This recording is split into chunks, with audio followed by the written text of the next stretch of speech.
violence. He combined military strength with mercy. When he conquered towns, he treated prisoners kindly, winning the hearts of even his former enemies. His greatest enemy was Reynold de Chatillon, a crusader lord notorious for cruelty. Reynold's attacks on Muslim caravans violated peace agreements. Salahuddin promised to punish him for his brutality. This personal vow became a symbol of his determination to protect Muslim lands and honor. In 1187, the Crusaders made a fatal mistake by marching toward Tiberias in the summer heat. Salahuddin saw his opportunity to strike. He gathered a massive army of Muslim warriors united under one cause. They surrounded the Crusaders near the horns of Hattin. The Crusader forces suffered from thirst, heat, and exhaustion. Salahuddin's strategic brilliance cut off their water supply, leaving them vulnerable. The Muslim archers rained arrows upon the Crusader ranks, weakening their formation. Salahuddin remained calm, directing the battle with unmatched skill. The Crusaders collapsed under pressure. The true cross, their sacred relic, was captured, and their army was defeated in one of history's decisive battles. King Guy of Jerusalem and Ranald were taken prisoner.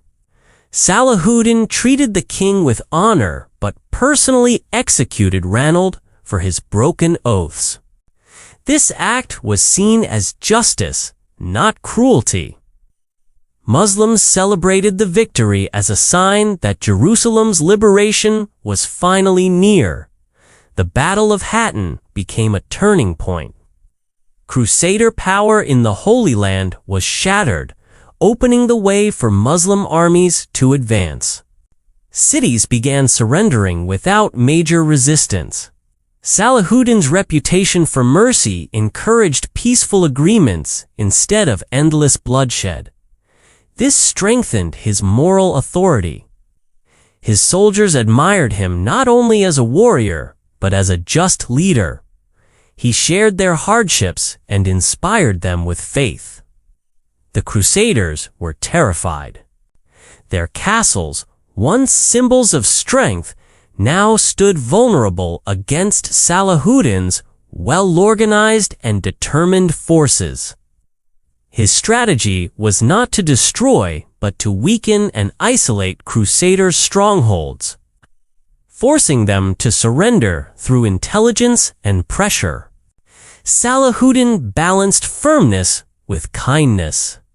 His treatment of prisoners and civilians became legendary, showing the world the moral strength of Islamic leadership. His victory at Hattin was not just military. It was spiritual, political, and symbolic, a triumph of unity and faith over aggression. After Hattin, the road to Jerusalem was open. The Muslim world rejoiced, knowing the sacred city was closer to liberation than ever before. Salahuddin did not rush blindly toward conquest. He moved strategically, securing cities around Jerusalem to ensure a stable and lasting victory.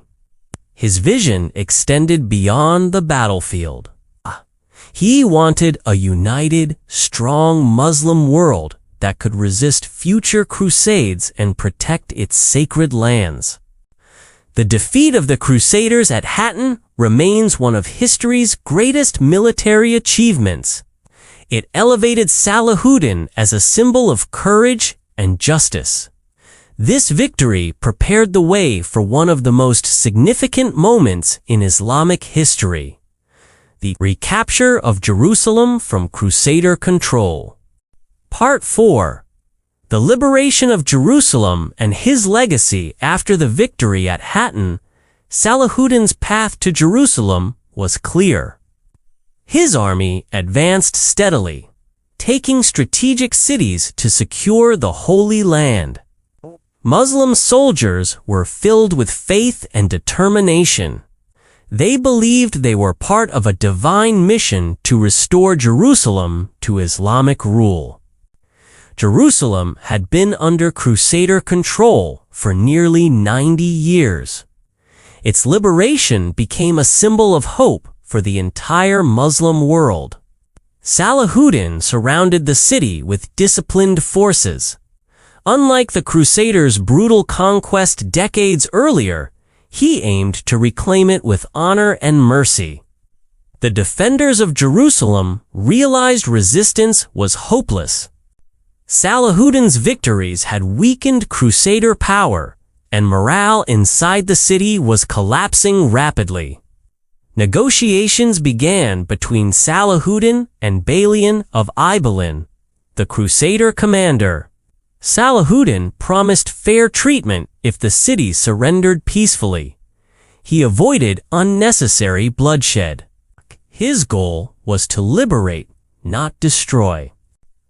This mercy set him apart from conquerors who relied on fear and cruelty. In 1187, Jerusalem surrendered to Salahuddin. Muslims across the world celebrated with tears of joy.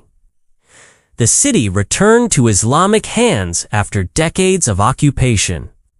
Salahuddin entered Jerusalem humbly, not as a tyrant, but as a servant of faith.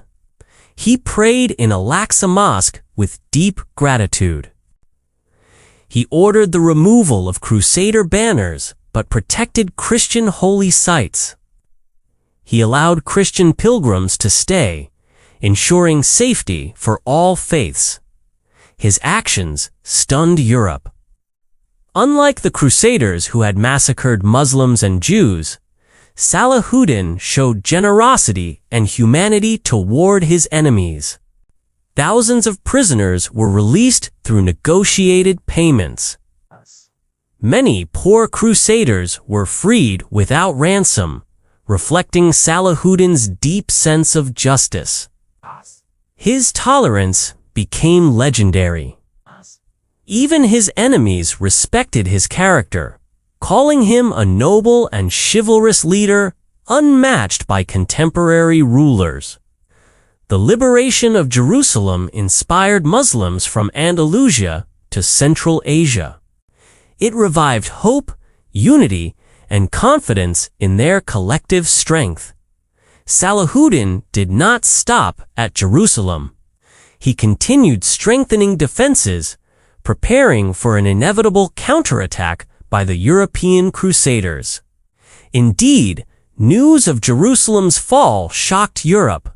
Pope Urban III reportedly died from the grief, and the Third Crusade was quickly declared. Richard the Lionheart led Crusader forces to retake Jerusalem. This confrontation between Salahuddin and Richard became one of history's most famous rivalries. Both leaders admired each other's courage and honor. Their encounters reflected not only warfare, but also mutual respect between two remarkable commanders. Despite fierce battles, Richard failed to recapture Jerusalem. Salahuddin's strategy focused on defending and negotiating wisely rather than wasting lives in endless war. Eventually, both sides agreed to a truce in 1192.